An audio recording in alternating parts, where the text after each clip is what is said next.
Salam, selamat berjumpa kembali di channel TWKK Japiterti Nambunan. Firman Tuhan pada hari ini, di hari yang ke-318, tanggal 13 November tahun 2024, diambil dari kitab Kejadian pasal 45 ayat 24. Yusuf mengatakan siapa dia sebenarnya dan berbaik kepada saudara-saudaranya. Sebagai ayat inti adalah sebagai berikut.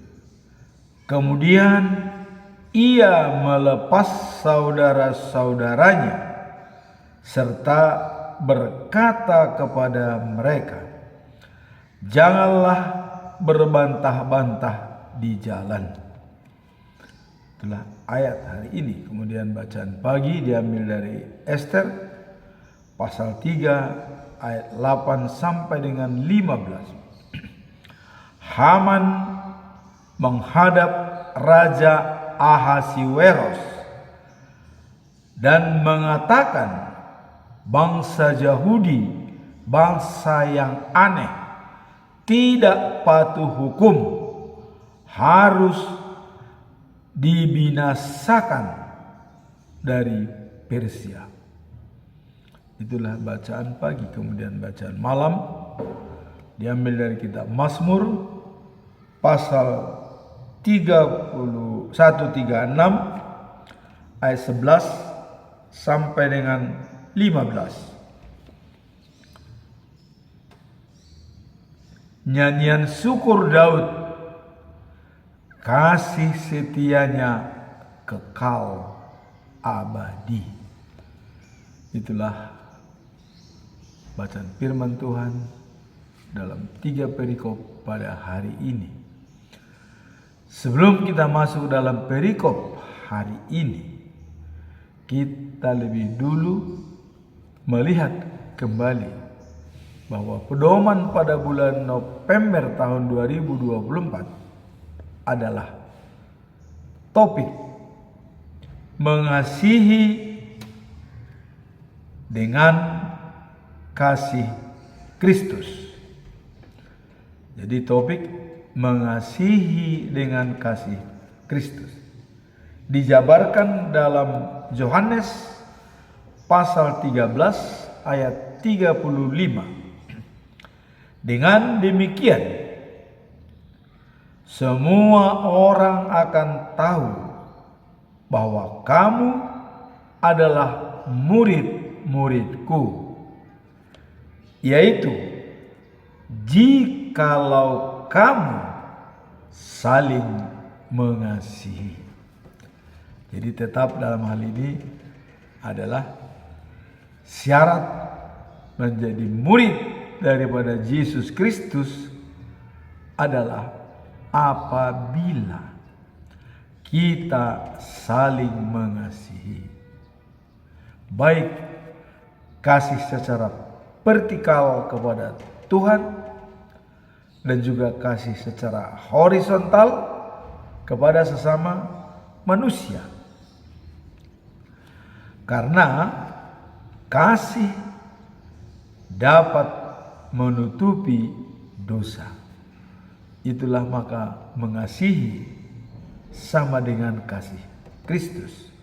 Karena kasih Kristus adalah dengan pengorbanan tanpa balas jasa atau kasih agape. Dalam hal kasih, bagaimana bentuk kasih itu?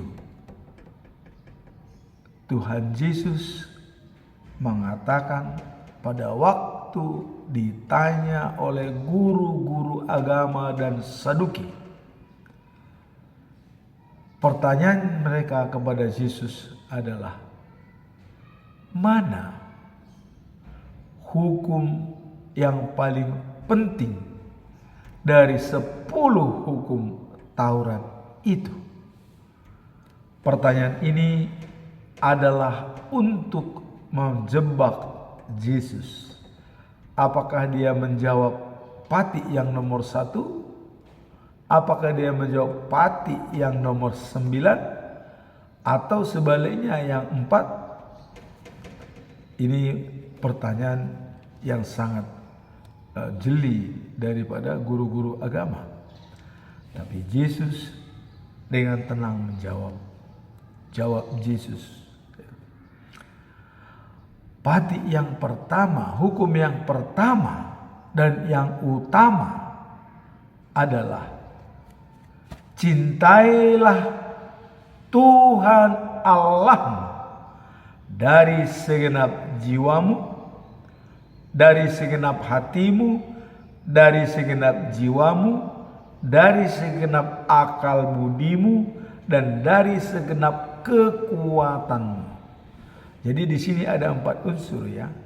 Segenap hati, segenap jiwa, akal budi, dan kekuatan. Itulah yang dikatakan Yesus hukum yang pertama. Jadi dari yang 10 itu Yesus menimbulkan hukum yang pertama ini. Kemudian hukum yang kedua dan juga yang utama kata Yesus. Cintailah sesamamu seperti dirimu sendiri. Jadi jelas hubungan vertikal itu kepada Tuhan Allah, hubungan horizontal itu kepada sesama manusia. Tidak ada hukum lain yang lebih besar dari hukum tersebut. Sudah dibatasi oleh Tuhan bahwa inilah kesimpulan dari semua hukum-hukum yang ada. Jadi dari yang ke-10 itu diimplementasikan dalam 2 hukum tersebut, yang pertama dan yang kedua. Akhirnya guru-guru agama mengatakan puas dan menerima jawaban Yesus dan membenarkan jawaban Yesus. Yesus mengatakan kepada mereka, kamu hampir jadi jemaat Allah. Walaupun mereka sudah baik menjawab dan bertanya dengan baik, tapi Yesus mengatakan, kamu hampir jemaat Allah. Berarti belum jemaat Allah, baru hampir katanya. Kenapa dikatakan Yesus hampir? Kalau mau jemaat Allah, percaya pada Yesus dan datang kepada Yesus, itulah baru dianggap jemaat Allah. Dan juga harus mereka melakukan pertobatan dan berubah dengan perbuatannya. Harus dibaptis supaya mereka mendapat hak sebagai pewaris kerajaan surga. Itulah yang disampaikan oleh Yesus Kristus. Nah, kemudian implementasi kasih ini adalah yang tertulis dalam 1 Korintus pasal 13 ayat 13. Apa yang dikatakan di sana? Ada 3 yang tetap. Pertama, iman. Kita dibenarkan karena iman percaya. Martin Luther mengatakan sola fide. Kita diselamatkan karena iman yang percaya kepada Yesus, Allah Bapa dan Roh Kudus. Tanpa itu kita tidak bisa apa-apa. Nah, kemudian yang kedua adalah pengharapan. Bagaimana pengharapan ini? Definisi pengharapan itu apa? Kalau dalam falsafah Batak, orang Batak mengharapkan ada 3 H, ya. Hagabeon, Hamoraon, Hasangapon. Hagabeon artinya seseorang mendambakan punya keturunan anak laki-laki dan anak perempuan. Itu pengharapannya. Kemudian pengharapan yang kedua, hasangapon, dihormati oleh orang lain. Bagaimana bisa menjadi dihormati? Falsafah Batak mengatakan harus burju merdongat tubuh, artinya baik-baiklah dengan teman satu marga, ya. Kita dianggap sangap, artinya hormat. Nah, kemudian ada lagi hamoraon, menjadi kaya.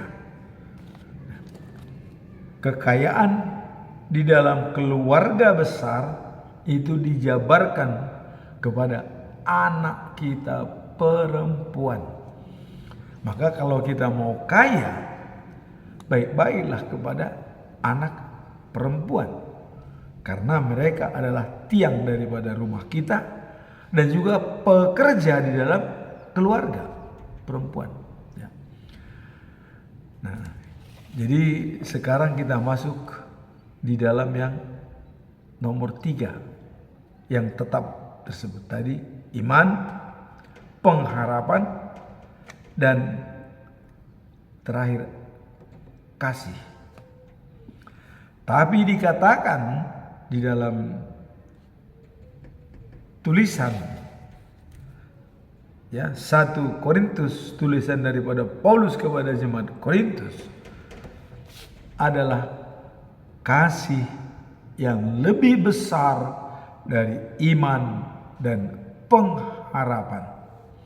Mengapa kasih menjadi lebih besar dari iman dan juga pengharapan?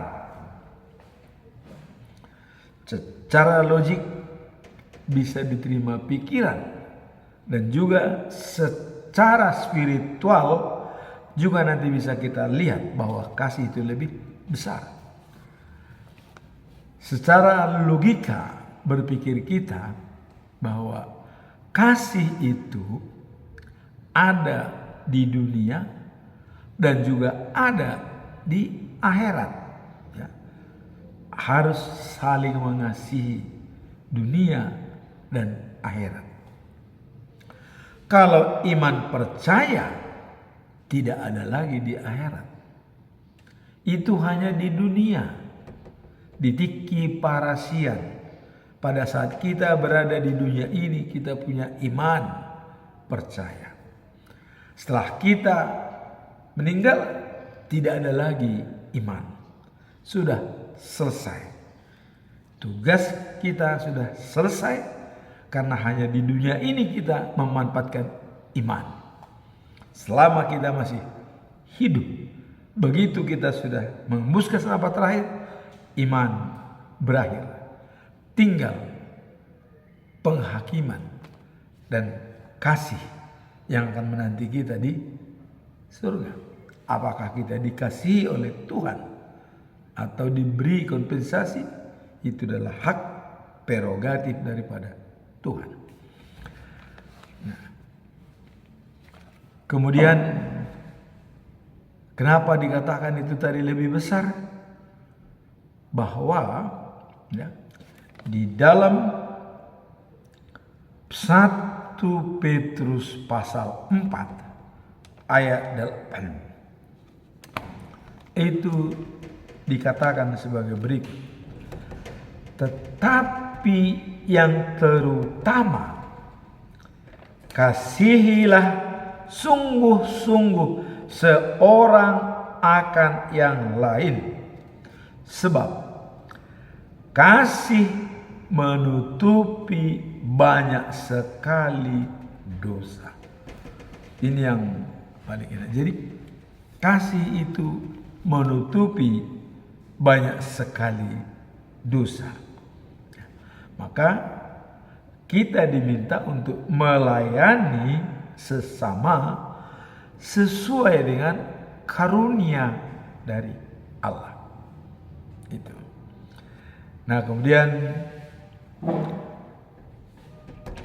ayat ini juga dalam pedoman kita pada bulan ini nanti akan dijabarkan, diimplementasikan oleh perikop hari ini, ya, yaitu Kejadian bab 5 ayat 24. Yusuf mengatakan siapa dia sebenarnya dan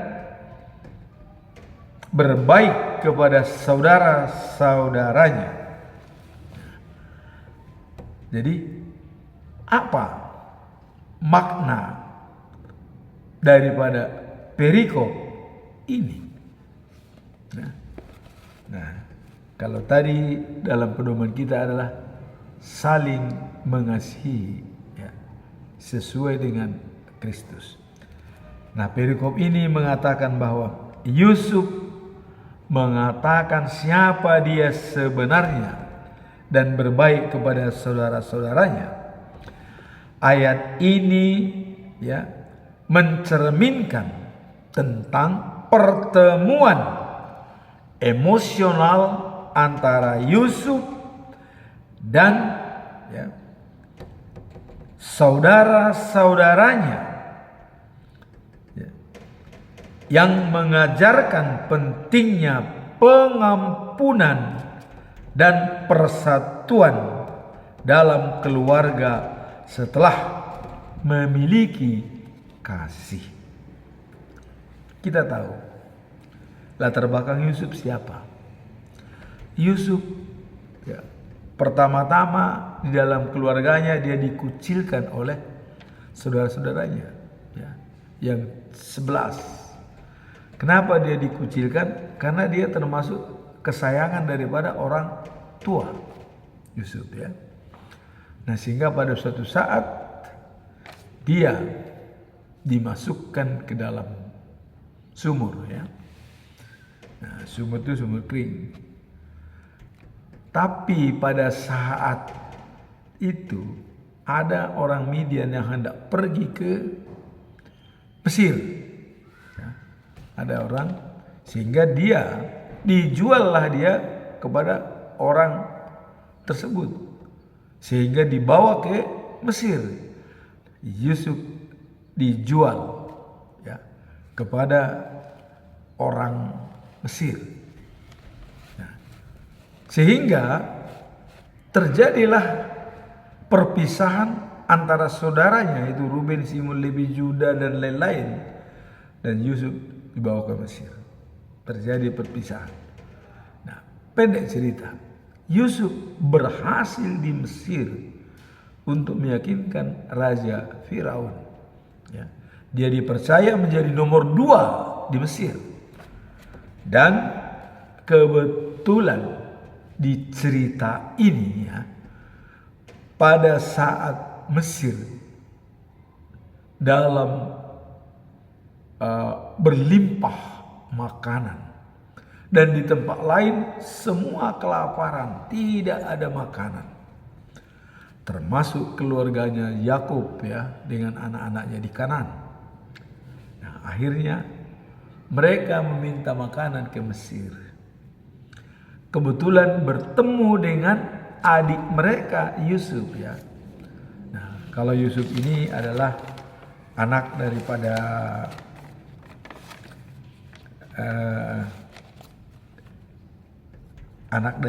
Rahel, ya. Nah, jadi Rahel anaknya ada 2, Yosef dan Benjamin.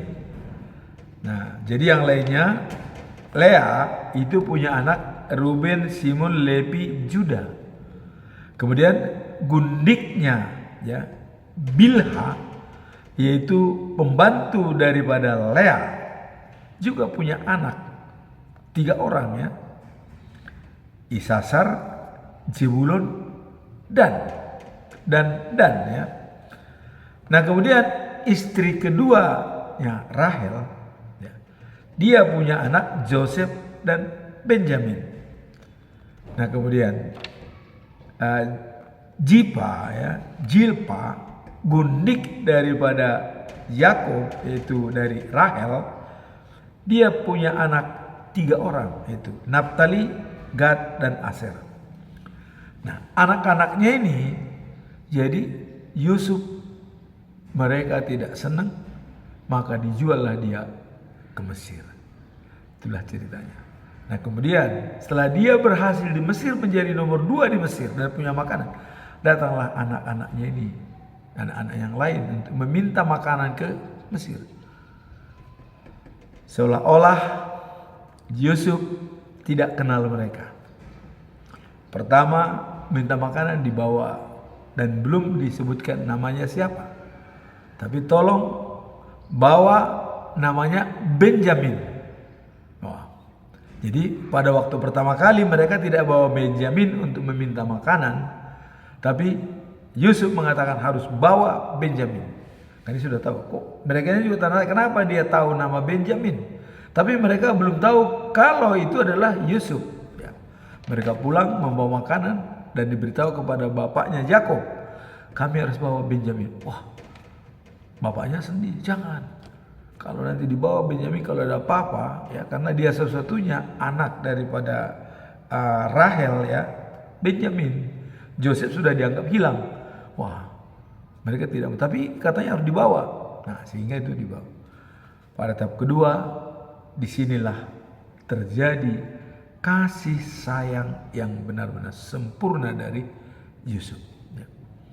Nah, di sini Yusuf memberitahukan pada mereka bahwa dia adalah adik mereka yang dijual ke Mesir.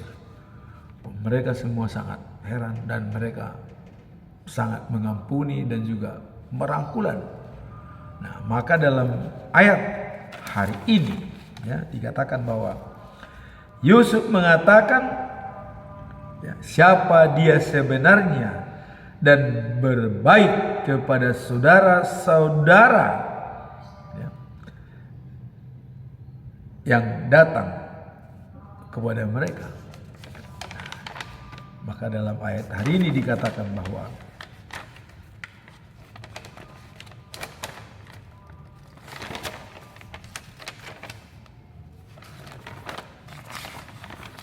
Yusuf berbaik dengan mereka. Dan ayat hari ini mengatakan, kemudian ia melepas saudara-saudaranya serta berkata kepada mereka, janganlah berbantah-bantah di jalan. Jadi dengan sudah ada pengakuan bahwa dialah yang pada masa lalunya dijual ke orang Mesir melalui seorang, ya, orang Kasdim, ya, yang lewat di Kanaan. Nah, kemudian begitu mereka tahu, maka Yusuf mengatakan, jangan khawatir, jangan berbantah-bantah, artinya jangan bertengkar di jalan gara-gara mereka misalnya begini, oh, kamu dulu yang menjual dia, kamu dulu dia, kamu. Jadi jangan berbantah-bantah, udahlah, pergi kepada bapak, bawa makan, disiapkanlah ada makanan dan 10 keledai mengangkut barang-barang makanan, dan juga ada tambah lagi 10 keledai, semua dibawa ke bapaknya, karena Mesir adalah sangat berlimpah makanan. Karena pada waktu Raja Firaun bermimpi 7 lembu gemuk dan 7 lembu kurus, artinya 7 tahun kelaparan, 7 tahun banyak berkat. Pada saat mereka banyak berkat, mereka menyimpan makanan, sehingga pada saat 7 tahun kelaparan, makanan cukup. Itulah kelebihan daripada Yusuf yang bisa diangkat menjadi nomor 2 di Mesir. Nah, sehingga kasih itu sudah dibuktikan oleh Yusuf. Kasih bisa menutupi dosa. Tadinya Yusuf adalah dijatuhkan di sumur dan dijual kepada Mesir. Tapi Yusuf karena belas kasihan kepada mereka dan juga bapaknya Yakub yang tidak lagi bisa makan, maka kasih itu menutupi segala dosa. Dari kebencian dengan timbulnya kasih itu menjadi luluh. dan menjadi berbaik. Nah, maka di sini juga Yusuf berbaik dengan saudara-saudaranya. Nah, kemudian kalau kita melihat ya Kejadian 45:24 ini, sesudah itu ia menyuruh saudara-saudaranya pergi dan berkata kepada mereka, "Jangan kamu merasa cemas di sepanjang jalan. Tetap semangat untuk sampai kepada orang tua mereka." Itulah hasil daripada kasih dengan Yesus Kristus. Walaupun pada waktu itu Yesus belum lahir, tapi kasih itu sudah dibuktikan seperti kasih dalam Yesus Kristus. Mereka mengampuni, ya, Yusuf mengampuni kakak-kakaknya. Maka itulah dikatakan kasih melebihi dan yang lainnya, karena kasih bisa menutupi dosa. Inilah bukti daripada kasih menutupi dosa.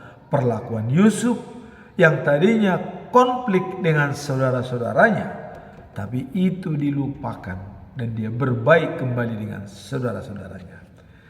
Sekarang kita masuk dalam bacaan pagi, yaitu diambil dari kitab Ester pasal 3 ayat 8 sampai 15. Sebelumnya kita melihat ya apa yang terjadi di Persia dengan peran utama Haman dan Mordekai. Ya. Nah, kita lihat dalam perikop kemarin, pada waktu Haman diangkat sebagai perdana menteri dan diperintahkan oleh raja supaya semua tunduk kepada dia, ada salah seorang yang tidak mau mengikuti aturan tersebut dan tidak tunduk kepada Haman. Siapakah gerangan orangnya? Itulah Mordekai, ayah angkat dan diangkat sebagai ayah kandung oleh Ester. Mordekai adalah seorang Yahudi yang buangan di Babel dari Yehuda, dari Yerusalem. Nah, dia sangat mempertahankan tradisinya di Yahudi, bahwa di Yahudi tradisi tidak bisa sujud hormat kepada orang lain atau kepada orang, karena mereka sudah hanya sujud bersembah kepada Tuhan. Itulah aturan di Yahudi. Mereka hanya sujud kepada Tuhan. Kepada manusia mereka tidak mau. Lain cerita. Nah, ini di Persia. Ya. Mordekai berada di dalam kerajaan Persia, bukan di kerajaan Yahudi. Jadi dia mau menerapkan apa yang terjadi di Yahudi. Mungkin kalau adat ini masih bisa dirubah ya. Artinya kalau dalam orang Batak, sidapun solup naro apa itu. Tapi karena ini hubungan dengan Tuhan, ya, dia mempertahankan Tuhan, maka dia tetap bertahan. Karena kalau sudah berhubungan dengan Tuhan, di semua tempat, baik itu di bawah tanah atau di dalam tanah atau di atas air, di dalam air, sama perlakuannya. Sekali kita percaya, tetap percaya apapun terjadi. Inilah yang dipakai oleh Mordekai. Saya orang Yahudi, saya nggak mau sujud kepada manusia, saya hanya sujud kepada Tuhan. Wow. Akhirnya terjadi, dia rasa tidak enak pada Haman, ya, perdana menteri daripada Persia. Karena awalnya pun, latar belakang pun, Haman ini adalah keturunan daripada Agag dari suku Amalek, ya, bangsa Amalek. Dan kita tahu Amalek itu sudah perang pada waktu Israel masuk kota-kota Ammon, Amalek, ya, dan segala macamnya. Nah, itu sudah bertempur Yahudi dengan mereka. Nah, sekarang ada kesempatan bagi Haman. Oh, dia sudah benci kepada Yahudi. Sekarang ini Mordekai mengaku dia seorang Yahudi. Oh, kesempatan bagi Haman. Nah, makanya setelah dilaporkan kepada Haman, maka pada ayat hari ini dengan kejadian itu Haman menghadap Raja Ahasiweros dan berkata, Baginda, ya, ada satu bangsa yang aneh tersebar di setiap provinsi Persia. Coba. Jadi 127 provinsi itu tersebar di sana, ada Yahudi-Yahudinya semua. Dikatakan Yahudi itu bangsa aneh karena tidak mau menuruti perintah sujud kepada dia. Nah, adat mereka berbeda sekali dengan bangsa-bangsa lain. Wah, jadi memang Yahudi terkenal dengan pendirian mereka, keteguhan mereka. Dia tidak mau terpengaruh dengan bangsa-bangsa lain. Yahudi adalah Yahudi dalam situasi apapun. Jadi dia punya integritas. Maka sekarang kita lihat Israel, ya, negara kecil, tapi coba semua juga memperangi dia, tetap aja mereka. Kenapa? Karena Tuhan sudah memilih bahwa itu adalah pilihan daripada Tuhan. Jadi tidak mungkin pilihan Tuhan musnah, tidak mungkin. Ya. Nah, sekarang pun dia tegas, saya orang Yahudi katanya. Nah, makanya mereka bilang adat mereka beda katanya. Mereka tidak mematuhi hukum-hukum kerajaan. Karena tidak mau hormat, dianggap dia pembangkang, tidak mematuhi hukum kerajaan.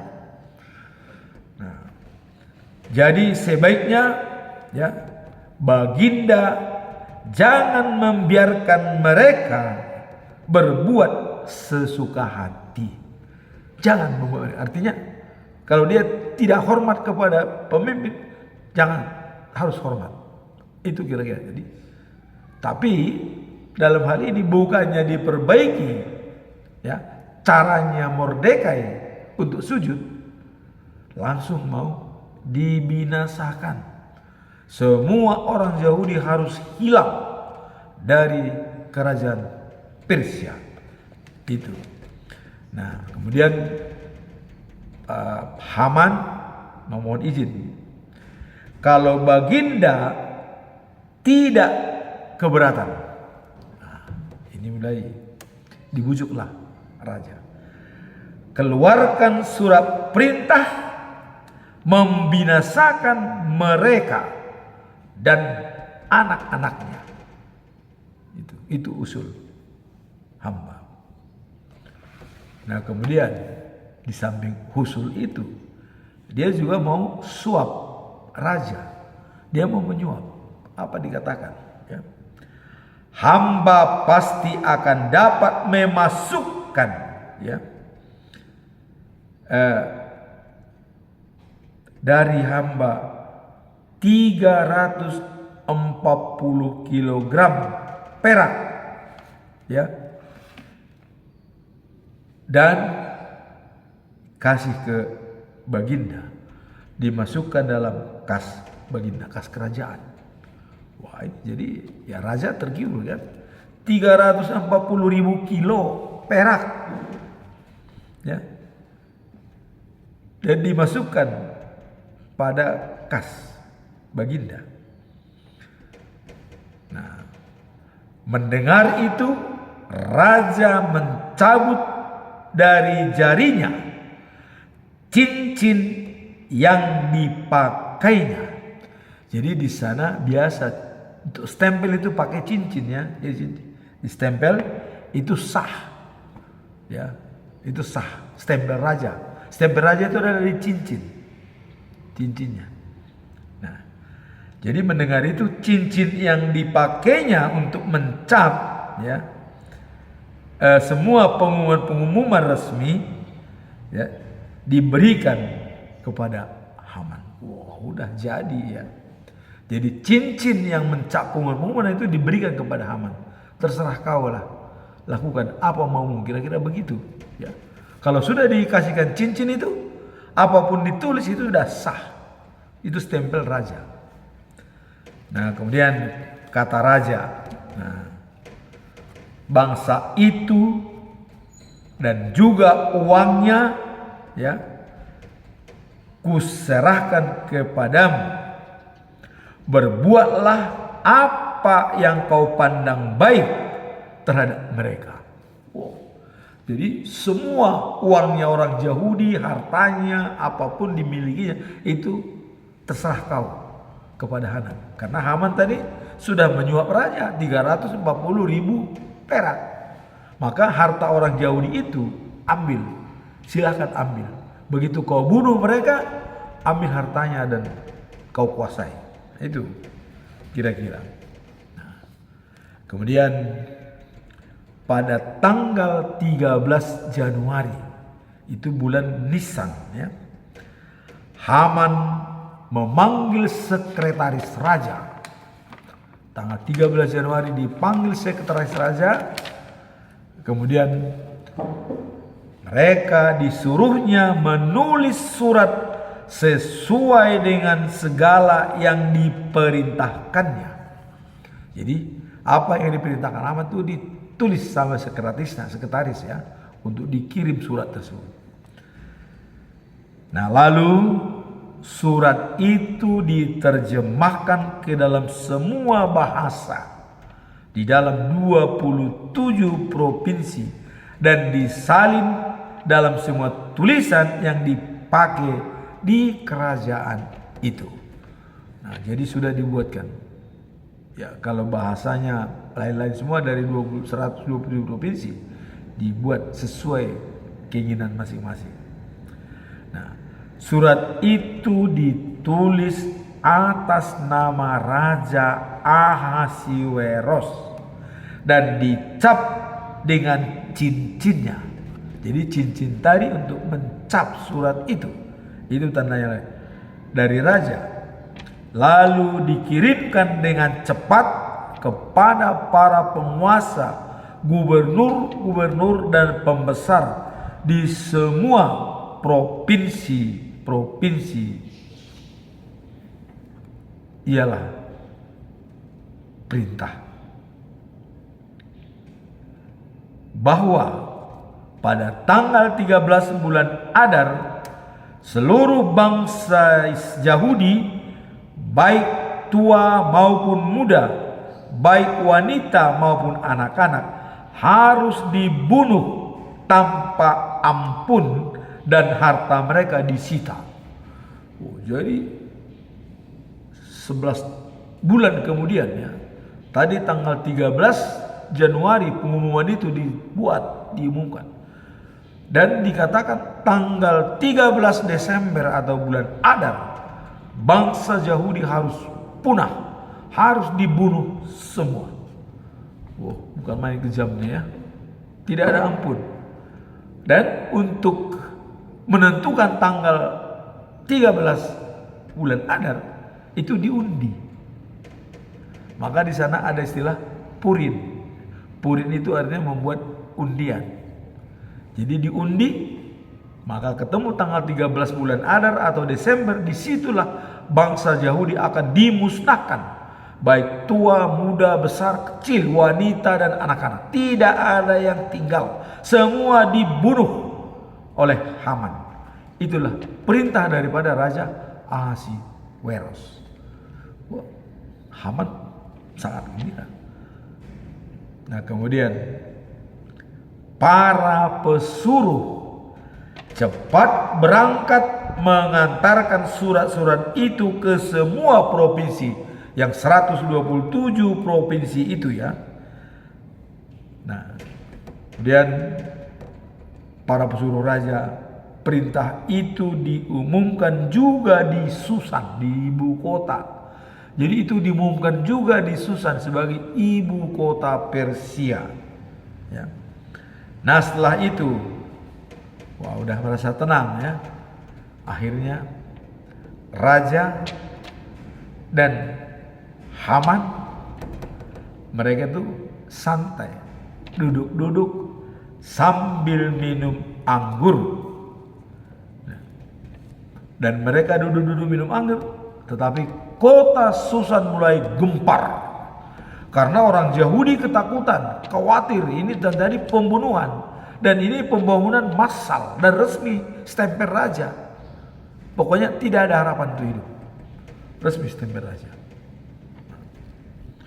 Dan Susan gempar karena berita itu. Dan juga Yahudi jadi resah.